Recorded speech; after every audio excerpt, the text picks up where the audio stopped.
Há muito, muito tempo atrás, quando os bandeirantes ainda estavam por aí explorando, tinha um bandeirante chamado Bartolomeu Bueno, que ele veio de São Paulo e eles conseguiu chegar até Jundiaí. Quando chegava em Jundiaí, não conseguia passar para cá, porque era muito fechada a mata, tinha um mato grosso, mas era bem grosso, mato grosso mesmo. Não tem nada a ver com o estado do Mato Grosso, era só mato que era grosso. E eles não conseguiam andar por ali, caminhar, não sabiam o que fazer. E eles sabiam que tinha que se atravessasse por esse Mato Grosso. Chegaria lá nas minas dos Goiáses e encontrariam ouro, sabia que tinha ouro. Porém, não conseguia passar. Então, o que eles fizeram? Encontraram alguns índios no meio desse Mato Grosso, que viviam por aqui já, e disseram, vocês vão levar a gente até as minas dos Goiáses? Os índios falaram, eu não vou levar ninguém nada, meu. Levar. Levar o quê? Se vira, vocês vão estragando tudo, cortando tudo aí, mas desmatando tudo, o povo fica desmatando tudo aí, que é isso. Aí o bandeirante, o Bartolomeu, o que ele fez? Pegou uma cuia, colocou um pouco de álcool, que era transparente, e pegou fósforo e jogou fogo. Os índios, quando viram aquilo, falaram, caramba, o cara colocou fogo na água. Imagina o que ele não vai fazer com os nossos rios, nossos córregos, né? Que os índios acharam que tinha colocado fogo na água. Os índios olharam para ele e falaram assim, uau, Anhanguera, Anhanguera. Que Anhanguera queria dizer diabo velho ou espírito maligno. Então, eles falaram, não, tudo bem, a gente faz o que você está mandando. E aí foi que ele começou a escravizar alguns índios que tinha por aqui. E conseguiu fazer com que esses índios conduzissem ele por meio desse mato verde, mato grosso, difícil de passar, até chegar nos Goiáses. Porém, nessas indas e vindas, por meio desse Mato Grosso, eles precisavam descansar. Então, eles acabaram, com a ajuda dos índios, encontrando alguns campinhos, umas áreas mais abertas, assim, que tinham um gramadinho, que eram perto de uns córregos. Imagina, tinha graminha verde para os cavalos. Dava para tomar um sol, dava para dar um mergulho e beber água. Eles tomavam um banho ainda. Melhor lugar. Melhor até do que o frango assado, o grau, né? E hoje temos Anhanguera e Bandeirantes, né? Olha, que são caminhos que vêm de Jundiaí. Bom, pois bem, eles vinham para cá e paravam para descansar nesses campinhos. Que tinham 3 campinhos que eram muito estratégicos, muito bom, que eram perto de córregos. Em lugares que hoje a gente conhece. Um campinho ficava lá no Proença, perto de onde é o estádio do Brinco de Ouro. Outro campinho, ali onde é o Largo da Santa Cruz, ali no Cambuí. Ali, perto, que hoje a gente chama, tem perto do Córrego do Barbosa, que hoje a gente chama de Valeta do Orizimbo Maia. E um terceiro campinho é ali onde é a Basílica da Nossa Senhora do Carmo, que era banhado por um córrego, que era o Córrego do Tanquinho, que esse Córrego do Tanquinho tem a nascente lá no Lago do Pará. Que esse córrego ainda existe, na verdade ele só foi canalizado, né? A nascente também está lá no Lago do Pará.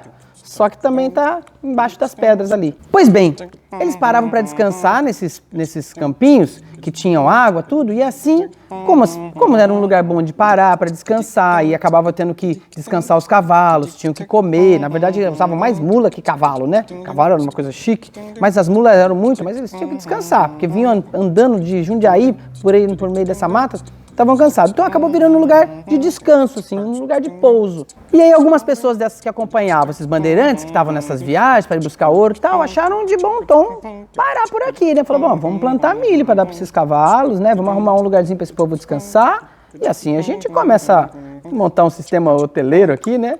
Que por sinal aqui é uma boa região de hotelaria, né? Por ser um lugar estratégico de passagem, de paragem, né? Bom, mas até então, aqui pertencia a Jundiaí, era um bairro de Jundiaí, era o Mato Grosso de Jundiaí, somente.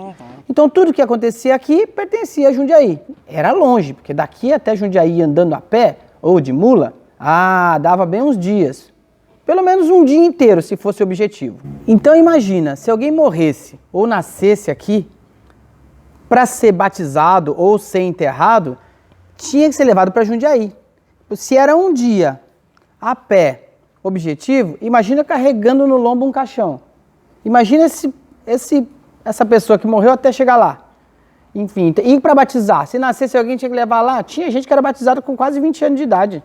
Bom, existia uma estratégia que a coroa real de Portugal, que eram os donos daqui, que era ceder uma sesmaria. Sesmaria era como se fosse assim, eu te dou uma terra, você cuida da terra, você planta a terra e uma sexta parte você devolve.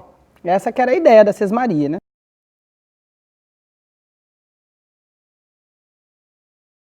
E o primeiro a receber uma sesmaria aqui nessa região foi Antônio Cunha Abreu.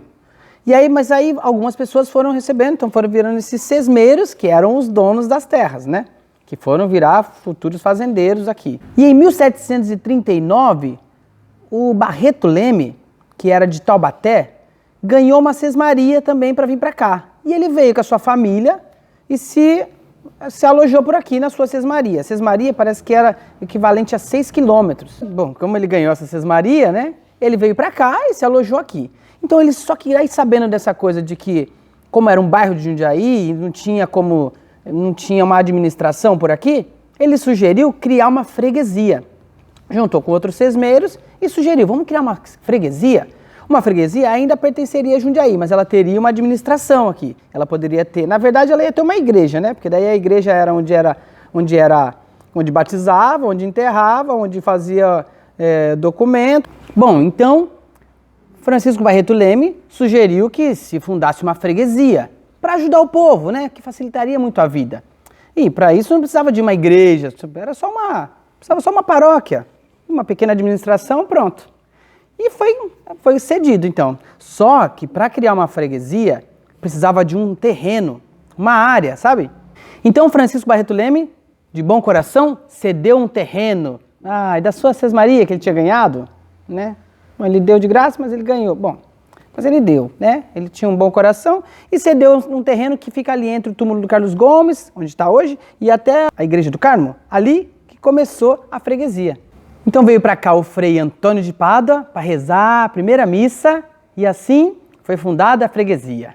E o Barreto Leme ficou com o título de fundador administrador da freguesia, que ficou com um nome muito simples, que era Freguesia de Nossa Senhora da Conceição das Campinas do Mato Grosso de Jundiaí.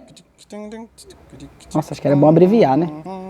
Como aqui era uma região muito estratégica, um lugar muito bom de se viver, por diversos fatores, mas um importantíssimo fator é que a gente está num lugar chamado de Planalto Atlântico. O Planalto Atlântico quer dizer que quem vem do mar sobe uma serra, depois desce e depois sobe de novo. Então a gente está num lugar, a região de Campinas está num lugar chamado de Planalto Atlântico, porque as águas que nascem entre aqui e o mar, ao invés de ir para o mar, elas passam por aqui, elas rodeiam pela nossa região e depois vai para o mar. Então a gente acaba ficando numa região muito rica de água. Por isso que aqui era um lugar excelente, né? Aqui, inclusive, era para ser a capital de São Paulo. Só não foi por uma questão, bobagem talvez da nossa parte. Porém, como tinha muitos córregos limpinhos de águas aqui cristalina, as pessoas foram morando e convivendo e vivendo por aqui. Foram construindo suas casas e tudo foi crescendo por aqui. E, no entanto, ninguém pensou no saneamento básico. Basicamente no saneamento. Básico isso, né? Pensar no saneamento é básico, né? E aí aconteceu que começou-se a poluir muito. A poluição, porque daí o esgoto era jogado direto nos córregos, que eram limpinhos, né? Depois parou de ficar limpo. E aí, com isso, chegamos a um problema sério de febre amarela. Foi uma crise tão séria que Campinas, quase sumiu do mapa. Dos 24 médicos que moravam aqui, ficou 4. O resto foi embora. Ninguém aguentou. Não tinha o que fazer. Então a cidade foi ficando devastada pela febre amarela. Foi terrível. Então, para lidar com essa crise, vieram para cá um sanitarista chamado Emílio Ribas e um engenheiro chamado Saturnino de Brito. E eles tiveram uma estratégia de tentar resolver a questão da cidade. E uma delas foi canalizar os córregos. Aquele que, por exemplo, está na Barão de Jaguara, foi canalizado ali exatamente para poder parar de ser jogado dejetos. Mas ele ainda está lá. Tanto que quando chove muito, a rua alaga, né? Porque o rio não cabe dentro do cano, ele passa por cima, né? Natural, não tem nada de errado. A questão só era que não podia canalizar, mas também não podia sujar. E a febre amarela, com isso, foi sanada. E Campinas renasceu, ressurgiu como a ave fênix, que renasce das cinzas. E em 1797, ela cresceu e elevou-se à categoria de vila. E foi chamada de Vila de São Carlos. Mas por que São Carlos? Carlos foi o nome de um filho de Dom João VI que não vingou, que morreu. E aí alguém quis homenageá-lo, assim. Pois bem, foi por isso, virou Vila de São Carlos. Depois de mais um tempo, em 1842, aí sim, elevou-se a cidade e veio com o nome de Campinas só. Muito original, né? Começou lá nas Campinas, terminou em Campinas. Faz sentido, né? Hoje a gente chama até de Camp, o CPS. Bom, pois bem, virou Campinas. E então ela cresceu e cresce até hoje. Porque estamos num lugar maravilhoso, uma das melhores regiões para tudo. Porque tinha muita água, é um clima bom. Tanto que o café passou por aqui e foi fantástico. Enriqueceu muito os barões. Barão Geraldo, inclusive, foi uma região que tinha muito pé de café. Tanto que, bom, a história do café é outra história. Na região de Barão Geraldo aconteceu tanta coisa, inclusive foi lá que dizem que o boi falou. Bom, mas essa também é uma outra história. Fazenda Santa Genebra, de um temido senhor barão, que aconteceu essa história de assombração. Final de 1800, nos tempos do sofrimento, nos tempos da escravidão. Acontecido de fato, a história que eu vou contar. Escute até o fim, é algo espetacular. É a história de Toninho, um escravizado, humilde negrinho e um boi metido a faca. Antônio sei lá do que, pois não era batizado, e mesmo sem documento dizia que era casado, com Floresbela magrinha, uma bela negrinha, filha de um pé rapado. Eram dois apaixonados e viviam amontoados com outros 30 coitados, todos escravizados, numa pequena senzala do tamanho de uma sala de conchinha enfileirada. Trabalhavam na fazenda do temido senhor barão, senhor Geraldo de Resende.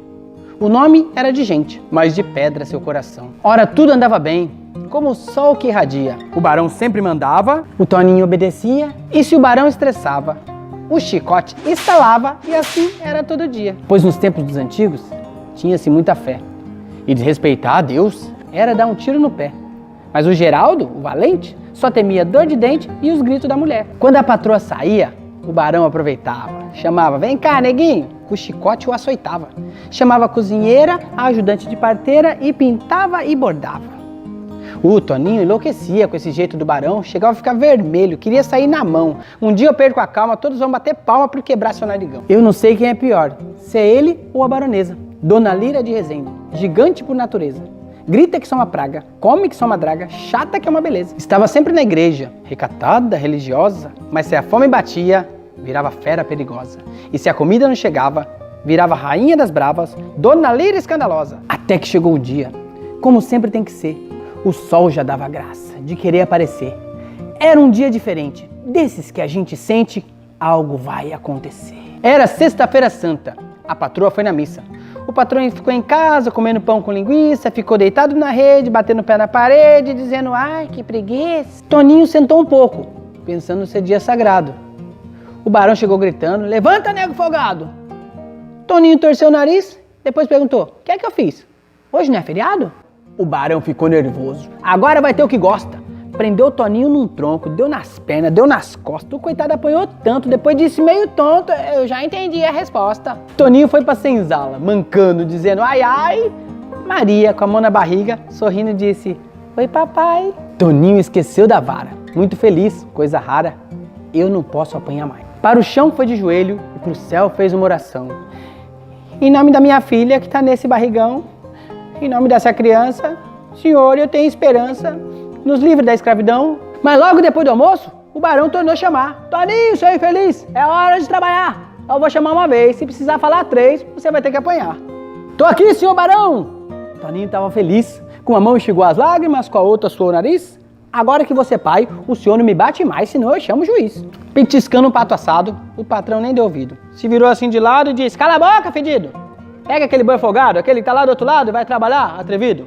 Não quero ouvir nem um pio. Hoje é sexta-feira, eu tô que não me aguento. Vê se não faça besteira. Hoje eu tô em pé de guerra. Varar tudo a terra e volto só segunda-feira. Toninho, meio com medo, fez o sinal da cruz. Olhou pro céu assustado, se protegeu com capuz. Sem saber o que fazer, as mãos começou a tremer e disse, me guarda Jesus. Sei que hoje é dia santo e trabalhar é pecado. Mas o que eu posso fazer? Se eu não for, eu tô lascado. E se boi eu não preparo, o preço vai sair caro e eu tô morto e enterrado. E deixar minha Floresbela, aquela flor que é só minha, sofrer na mão do barão, criar minha filha sozinha, isso sei que não posso. Eu vou rezar logo um Pai Nosso e arar essa terra todinha. Foi chegando a seringueira, já de longe viu um boi. Aumentou as tremedeiras, pensou alto. Quem é que foi? Tá me olhando diferente? Parece olho de gente. Bobagem, é só um boi.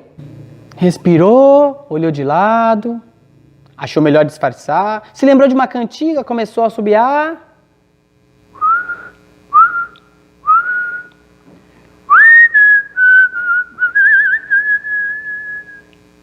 Do lado do cafezal, se aproximando do animal, o tempo começou a fechar. Pois assim que ele chegou, frente a frente com o boi, sentiu um vento nas costas, bem baixinho, e disse: "Oi", com uma mão no coração. A outra segurou os carção, pensou alto: "Quem é que foi?" Então ele respirou. Tinha filha para criar. Estufou para frente o peito, para a voz poder engrossar.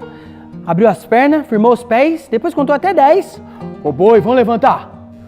O boi só mexeu os olhos. Então o tempo fechou. Começou a trovejar e o boi fortemente falou: "Moço, olha pro céu, olha. Vê, minha patinha dói." Ele não acreditou. Ficou lá paralisado, como se fosse um tonto. E o boi continuou a falar: "Deixa eu aqui no meu canto. Vai dizer pro seu barão, carrasco sem coração, que hoje é dia santo." Toninho saiu correndo, assustado, feito louco. Corria e não chegava, passou um baita sufoco, tropeçou já na escada, deu com a cara na enxada, ficou branco feito um coco. Gritando apavorado: "Socorro, senhor barão!" Entrando na casa grande, já tomou um bufetão, perdeu 2 dentes da frente, deu com a cara no batente e ficou sentado no chão. Barão Geraldo estranhou: "O que é que tá acontecendo? Gritando desse jeito, tá me desobedecendo? Cadê o danado do boi? Mandei trabalhar, não foi? Ah, devo estar enlouquecendo? Presta atenção, seu neguinho, para com esse berreiro. Quer ir pro Pelourinho? Volta lá pro terreiro. Tá pensando que eu sou otário? Prepara o boi pro trabalho, antes que eu desfale inteiro." Toninho, desesperado, continuou a gritar: "Patrão, você me perdoa, o boi não quer trabalhar, ele olhou bem pra mim, juro por ser um cafezinho, o senhor tem que acreditar. Eu cheguei bem perto dele e chamei pra trabalhar." Mas de repente o céu fechou e o boi começou a falar: "Vai dizer pro seu barão, carrasco sem coração, que hoje é dia santo. Por isso que eu vim aqui pra lhe dizer, se o senhor quiser matar, mate, pode começar a bater. Mas voltar lá eu não volto, o senhor sabe, eu sou devoto e eu prefiro até morrer." Isso é coisa do divino. Olha só, o céu fechou. O senhor vai se ver com ele. É aviso, Deus mandou. Eu sei que parece tolice, mas foi assim que eu lhe disse, foi assim que o boi falou. O patrão acreditou na história do Toninho. Disse: "Rapaz, descansa, senta, toma um cafezinho." O dia custou passar. Ninguém foi trabalhar e choveu o dia inteirinho. Toninho então ficou registrado na memória. Casou-se com Floresbella, nasceu a pequena Vitória. Então um herói se tornou. Isso porque um boi falou, e assim termina essa história.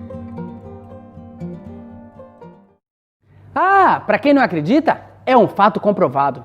Pois lá no cemitério onde o barão está enterrado, lado esquerdo, coladinho, está enterrado Toninho como um santo abençoado. Não sabe onde fica? Eu explico, sim senhor. Cemitério da Saudade, no principal corredor. Leve uma flor sem espinho. Viva a história de Toninho e a lenda do boi falou.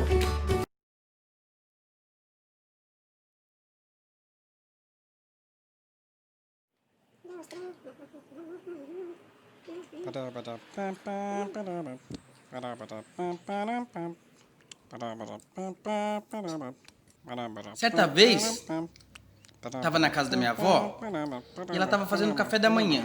E ela estava fazendo pãozinho, ela amassava o pão assim, punha para secar em cima de uma varandinha assim no sol, para o pão crescer. E aí a gente estava falando sobre café da manhã e ela me contou que a história do ouro verde. Diz que lá por volta do século VII, século IX mais ou menos, existia no alto das montanhas da África, no lugar onde hoje é a Etiópia, existia um pastor de ovelhas. Ele estava cuidando das suas ovelhas, tal. Ele era um pastor muito calmo, tranquilo, e cuidando das suas ovelhas. E as ovelhas descansavam todas, deitavam, iam cocorando todas assim, de conchinha. Mas tinha uma que não dormia, ficava acordada, ficava saltitando, pulando, com os olhos esbugalhados, as pupilas dilatadas, sabe? E ficava pulando, e ele, curioso, foi saber o que era. Seguiu essa ovelha uma hora pra ver o que ela fazia, pra ela ficar tão acesa assim que não dormia, né? E ele foi ver, ela tava indo num arbusto, numa árvorezinha, ela ia lá e comia umas frutinhas que tinha lá, meio verdinha, meio vermelhinha, comia aquela frutinha e ficava acesona. E ela ficava ligadona, assim, não dormia, ficava com os olhos assim, ó. Aí ele ficou meio preocupado com aquilo, pegou algumas daquelas sementes e levou para um curandeiro, um amigo que ele tinha, que era sábio, que sabia das coisas assim. Aí levou para esse cara, o curandeiro pegou, avaliou, percebeu que aquilo lá não era muito bom. Aquilo ali tinha alguma maldição. E jogou no fogo, para queimar. Jogou no fogo, daí começou a queimar, fez uma fumaceira, depois ele jogou água assim, ó, para apagar. E aí que ele jogou água, ficou uma pocinha e veio um cheirinho. Aí o curandeiro pegou, viu que tava sozinho, deu uma dedadinha assim. Colocou num copinho assim, aí ó. E gostou. E além disso ele percebeu que aquela bebidinha deixava ele mais atento para as meditações, para suas orações. Ele sentia que ele ficava um pouco mais antenado com o mundo. Ele percebeu que era uma bebida sagrada. E aí ele levou para outros curandeiros, para os mosteiros, para as pessoas que ele conhecia. E assim essa bebidinha foi parar na Arábia. Na Arábia, eles começaram a chamar de semente de cava, que era a região lá da Etiópia onde nasceu. Cafa. Pode ser por isso que se chama café. Ou também porque depois que começaram a tomar essa bebidinha, esse chazinho feito com essa sementinha, diziam que era um vinho árabe. E o vinho árabe eles chamam de calva. Assim, vó? Calva. Pode ser por aí que virou café. Pois bem, aí na Arábia tomavam esse calva, esse vinho da Arábia, ou esse café, para fazer suas meditações, suas orações, os curandeiros, as pessoas rezavam e usavam isso para se comunicar com as divindades. Então se tornou uma bebida sagrada. Isso foi guardado em segredo por muitos e muitos anos. Foi por mais de 500 anos os árabes guardaram esse segredo. Até que um dia, um curandeiro da Índia chamado Baba Budan tinha ido rezar na Arábia, estava lá na Meca, fez suas orações e experimentou essa bebida sagrada. E teve a genial ideia de levar algumas sementinhas para a Índia. Então ele pegou escondido algumas sementes e levou para plantar na Índia. Da Índia, essas sementes, esse café, começou a se espalhar um pouquinho ali, foi para a Europa. Na Europa, começaram a produzir e consumir o café, mas sempre em pequena escala. Os holandeses tentaram até monopolizar o café. Começaram a cultivar em maior escala, mas ainda é uma coisa pequena. Porém, os holandeses acharam que seria bom, de bom grado, dar uma mudinha dessa planta para o rei Luís XIV. E o rei, poderoso, astuto, percebeu que aquilo poderia ser um bom produto comercial. E começou a produzir. Fez umas paredes gigantes, fez uma estufa enorme, começou a produzir o café. Teria sido o rei do café, talvez seria o dono do café até hoje, se não tivesse um tal soldado francês, que também achou que poderia ter uma pequena plantação e tentou pedir ao rei algumas sementes, uma mudinha dessa planta, e o rei... rapaz, essas coisas não se dão assim de graça, não. Então esse soldado, chamado Declus, subiu as paredes de onde estavam plantados os cafés do rei, pulou o muro, pegou uma mudinha e fugiu lá. A ideia dele era ir pra Martinica, pra Guiana Francesa, pra cá, aqui já perto da gente, sabe? E ele falou, pega um barquinho, atravessa o mar, vou lá, planto e fico rico.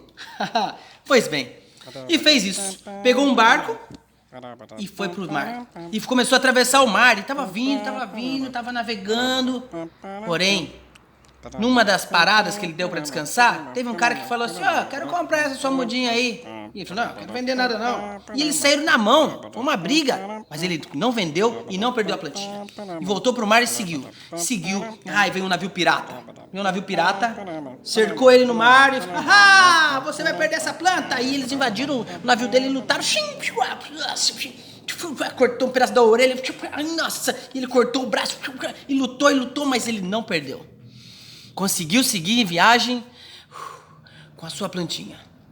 E ele foi. E ele foi, e navegou, e veio uma tempestade, e o barco dele quase afundou, e quase afundou, e quase afundou.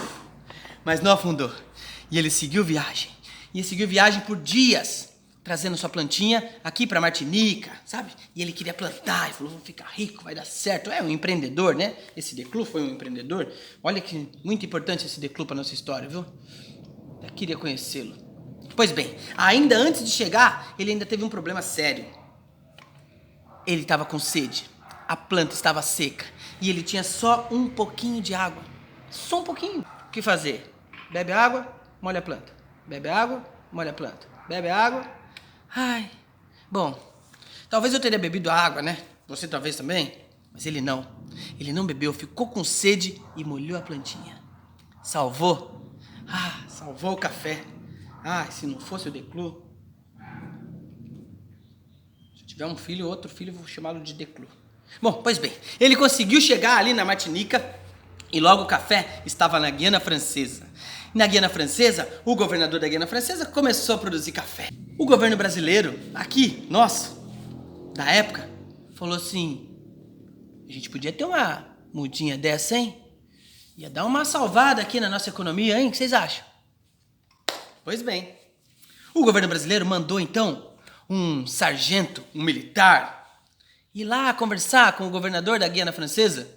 E ele foi, Francisco de Melo Palheta. Mas isso já em 1727. Olha só, hein? Quanto tempo depois. Pois bem, esse sargento foi lá, mas o governador da Guiana Francesa falou, não, vou dar nada não. Então esse Palheta, que era um galanteador, bonito, soldado, tentou, ao invés de falar com o governador, ficar amigo da esposa dele. E ficou amigo da mulher do governador, ficaram íntimos até. E eu não sei como nem porquê, o que aconteceu. Eu sei que quando ele voltou, ela deu um buquê de flores pra ele, e no meio do buquê de flores tinha um pezinho de café escondido. E assim, o café veio parar no Brasil. Veio primeiro pro Pará. Chegou no Pará, mas era uma região muito quente, assim, e não conseguiu vingar muito. Mas estava passando por lá, por sorte talvez, um desembargador chamado Castelo Branco. Estava com seu cavalo branco e... ele viu aquelas plantinhas e resolveu levar para o Rio de Janeiro. Isso já em 1760. O café chegou no Rio de Janeiro e aí no Rio de Janeiro começou a plantação. Os fazendeiros já sabiam da qualidade e da lucratividade do café e resolveram plantar. E assim, onde tinha uma bela mata atlântica, onde hoje é o Vale do Paraíba, começou a plantação de café. E começaram a desmatar, né? Porque para plantar café tem que cortar as árvores. E fizeram, e desmataram e foram plantando café, e o café foi crescendo, as plantações foram crescendo, foi vindo assim, foi subindo a serra. Chegou em São Paulo, e São Paulo foi se esticando, passou aqui por Jundiaí, passou por nós aqui até Minas Gerais. E o café foi crescendo, e os fazendeiros de café começaram a plantar muito café e desmatar tudo, porque aqui onde a gente mora, em Campinas, aqui era uma região de uma mata fechada. Mas por conta do café, teve que abrir tudo, né? Então desmatou tudo. Então o café teve essa culpa de desmatar muito a nossa floresta. Bom, mas é tão gostoso, né? Não dá nem pra falar, não dá nem pra culpar. Além do mais, o café só pôde ser produzido assim, em grande escala, porque o Brasil tinha uma coisa, que era a mão de obra escrava. Então se não fossem os escravos, não teria café. Talvez não do jeito que tem hoje. Porque para cada escravo, tinha que cultivar 14 mil pés de café. Então, era muito. Tanto que a produção de café foi tão grande, que o Brasil se tornou a referência mundial de café. Bom, isso é até hoje. E produziu tanto que não estava tendo como escoar. Produzia mais do que vendia. Aí, como o governo brasileiro era um governo bom, que ajudava sempre os seus fazendeiros, cafeicultores, ele começou a comprar. Ele comprava café, às vezes até jogava fora ou estocava para poder não deixar quebrar a economia dos fazendeiros, né? Pois bem, terrível. O problema não foi esse. O problema foi que quando a escravidão acabou, foi assinada a lei, os fazendeiros tinham um problema. Como é que eles iam continuar cultivando café sem mão de obra? Foram brigar com o governo. Pô, como assim? Agora vocês vão acabar com o nosso...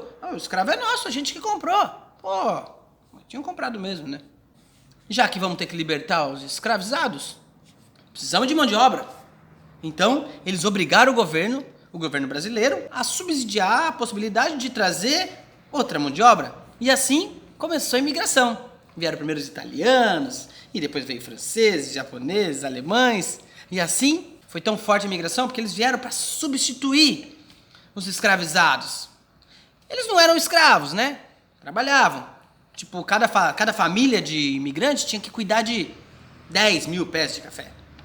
Né? Cada escravizado cuidava de 14 mil pés. Então mudou um pouco. O café foi tão importante, minha avó conta que era um ouro mesmo, porque se não fosse o café, por exemplo, quando tinha café, a produção de café, aqui, por exemplo, de Campinas, o Barão Geraldo mesmo, o café ele era muito levado para a Europa, então ele descia até os portos. E para chegar até os portos, até chegar em Santos, perdia muito, porque ia de mula. Os potes carregando café, caía tudo. E esse padre ia desperdiçando. Aí um barão lá do Rio de Janeiro, chamado Barão de Mauá, teve a genial ideia de juntar outros cafeicultores e vamos criar uma ferrovia no Brasil? E assim, instalaram as linhas de trem e os trens vieram para escoar o café. Para isso que nasceu a linha de trem, para levar café. E depois acabou levando gente também, levando outras cargas, mas o objetivo era levar o café. As linhas de trem passam pelas fazendas de café. O próprio Barão Geraldo aqui tinha uma estação só dele, ali no quintal dele. Porque daí levava o café dele, não dava muito trabalho, né? A escravidão no Brasil demorou mais a acabar, por exemplo, já tinha começado a acabar em outros lugares, no Brasil demorou mais por conta do café. Talvez se não tivesse café, eu estaria com dor de cabeça, por exemplo, porque eu não fico assim. Mas se não tivesse café, eu acho que não teria durado tanto a escravidão.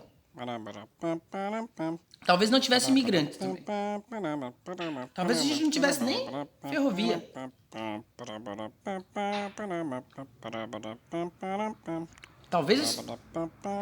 Talvez nem tinha tantas cidades por aqui. Talvez o Brasil nem teria sido tão reconhecido no mundo. Talvez a região do Ouro Verde ali não teria chamado de Ouro Verde. Muitas coisas talvez não seria se não tivesse o café, né? Bom.